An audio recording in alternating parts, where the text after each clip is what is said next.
In the flashback of the year 1974, a woman was boiling a pot of unknown liquid while her son was having his delicious breakfast, and her husband was pulling another son into a room. That child seemed very disobedient and kept crying. The parents tied the child to a chair, but the child still bawled, so the mother slapped him on the face. In the present day, while Carly and her close friend Blonde are happily talking about their future, Carly's boyfriend Wade comes and sits beside her. So Blonde says goodbye and leaves for her boyfriend Hormone Long. Then Carly's elder brother Half-Bald and his gay friend Redcap come and join them. Wade and Half-Bald seem not get along well with each other, and it upsets Carly, for one is her brother and the other is her boyfriend. Later, these 6 young guys drive to another city to watch a football game. When the night falls, they decide to stop and find some place to camp before continuing their journey the next morning.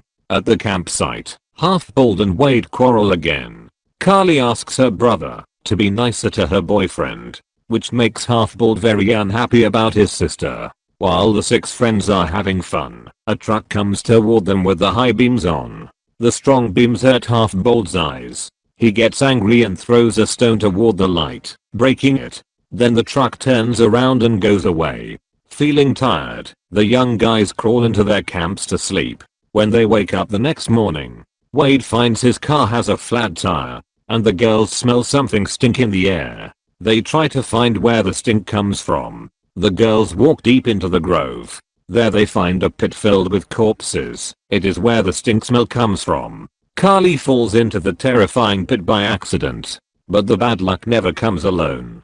Suddenly a car comes near. The driver is a creepy man wearing a green hat. The friends decide that Wade and Carly go to the nearby town to buy auto parts, and others set out again to the football game. On hearing their discussion, the green hat-head guy cuts in, offering a ride for the young couple. So Wade and Carly merrily get into his car, but the green hat-head guy behaves rather weird on the way. He cannot move his eyes and hormones away from Carly. Later he takes out a huge machete and plays with it, which nearly scares the shit and hormones out of the young lovers.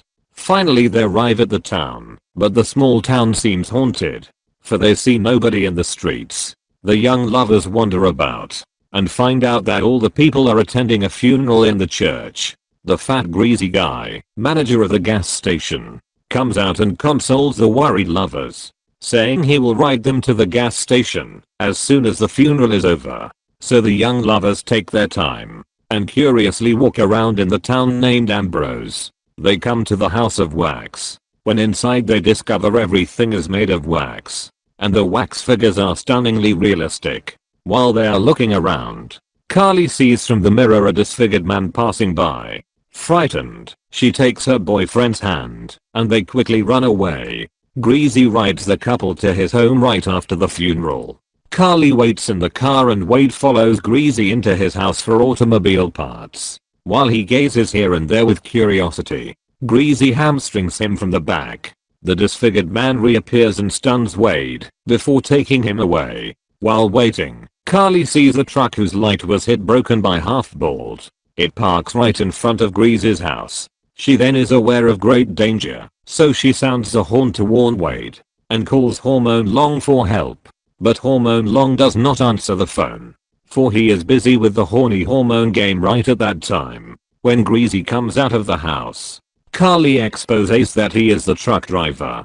Greasy then shows his greasy colors, but Carly is swift enough to pick up the key. She starts the engine and drives away, while Wade has no such good luck. He is wax coated by the disfigured man, which well explains why all the wax figures in the wax house are stunningly realistic.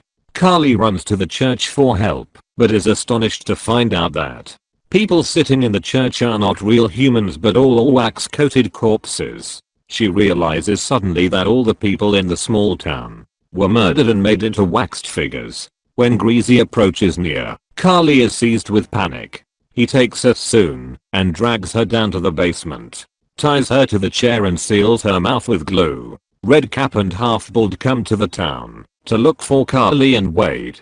They search around in vain, but Carly sees them. She stretches out her fingers from the louver of the basement, trying to cause their attention. But right then, Greasy cuts her fingers off with scissors. As Redcap and Half-Bald walk away to look for Carly elsewhere, they become Greasy's next targets. Enduring excruciating pain, Carly removes the glue off her mouth and cries for help with all her strength. Half-Bald hears the sound and realizes that his sister is nearby. He punches Greasy to the ground.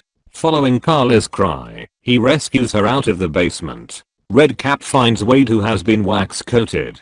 However, the wax is not dry yet and Wade is still alive. Redcap digs the wax off Wade's face with her bare hands. Wade is not able to open his mouth and speak. His wide open eyes just tell the great pain he suffers.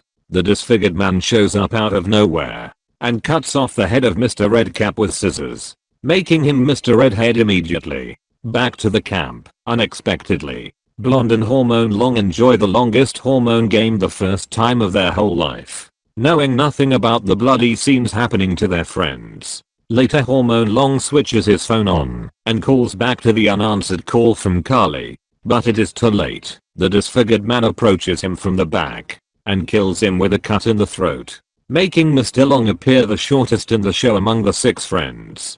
Despite his being longest in the hormone game, Blonde flees without putting her dress on, but the disfigured man catches up and killed her with a stick hitting on the head. Then, the disfigured man pulls the bodies of this couple into his car and drives to Greasy's home. Carly and Half-Bald also head toward Greasy's, hoping to find a telephone to call the police. Half-Bald carries with him across both the defense.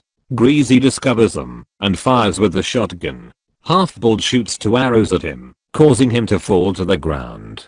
Believing that he is dead, the brother and sister take his gun and enter the house and find the bodies of their friends. Carly finds a pile of old newspapers on the table. On one page, Carly reads a piece of news. It was about the twin babies, born conjoined. Their father was a doctor and he himself separated the twins, who are exactly Greasy and the disfigured man. Elder disfigured man teaches younger Greasy how to make wax figures using living humans. While she is reading the news, Greasy returns home with arrows in his body, and the disfigured man also comes back. The brutal twin brothers discuss how to kill them, so Carly and Half-Bald have to part from each other and plan to meet later down at the basement. Half-Bald gropes in the dark trying to switch on the basement light. However, he slips his finger and turns on all the lights. Half-Bald finds Redcap, who has been made into a wax figure, and tries to rescue him. When the disfigured man rushes in, Half-Bald pours out the flaming wax and sets the basement on fire. Carly and Half-Bald then run away. Greasy stops their way. He cuts Half-Bald's thigh with a machete, but unfortunately misses his balls. Half-Bald falls to the ground because of that. Flames quickly spread when they fight, and the whole house is on fire. In the chaos, Carly clubs Greasy to death on the head with a baseball bat. The disfigured man comes and finds his twin brother dead. He holds him and wails, vowing for revenge. Carly runs upstairs, trying to close herself inside the bedroom, but she forgets that the house is made of wax. When the disfigured man breaks the wall and comes in, Half-Bald collects himself up and rushes into the bedroom to protect his sister. The sister and brother fight shoulder by shoulder, and they kill the disfigured monster in a joint effort. Now the house of wax is melting and about to collapse. The 2 dig a hole in the wall and escape successfully. Soon after they run away, the house of wax is burned down. The next morning come the police, and Carly and Half-Bald think the nightmare is over. A policeman, however, tells them that the parents in Ambrose Town had one more son, and their third son is the green-hatted guy who rode them to the town previously. Frightened, Carly and Half-Bald get on the police car and escape the goddamned place as soon as possible. While on seeing them leave in the far distance, the green-hatted guy wears a strange smile. This is JC Review. Bye.